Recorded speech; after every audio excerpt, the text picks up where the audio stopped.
So I read an interesting article this week, and I thought it was worthy of sharing.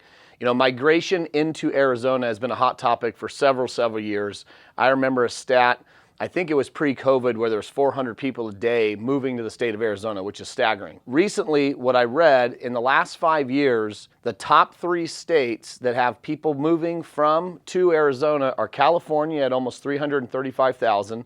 Number 2 is Washington at 95,000. Number 3, which surprised me, is Texas at around 85,000.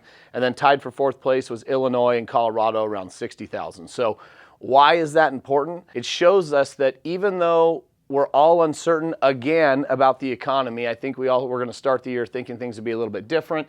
But we've had inflation numbers show high again, and so we know the Fed's going to pause on rate cuts, so they say. So we're back in this limbo state where investors, developers, there's a lot of cash still on the sidelines. They don't want to make deals, so it feels like there's this stagnancy. And that can be looked at as a negative, but then you look at the migration statistics and you go, there's so many people moving to Arizona, and that's just individuals. And by the way, the number one demographic age-wise in all of those groupings is 18 to 44. That represents almost 50% of the people moving here. So those are individuals. But then you look at businesses, you look at distribution facilities, you look at semiconductor plants, you look at warehouses, industrial space. All sorts of companies are moving their corporate headquarters here. So I know I've talked about it in the past, but I see that as a massive positive. These are very smart people that at the executive level have to make really big decisions with a lot of money that's not only theirs, but their investors' money to make these big moves. So if they're deciding to come here and all of these individuals are coming here, it tells me that the sun is shining, and we have to remember that,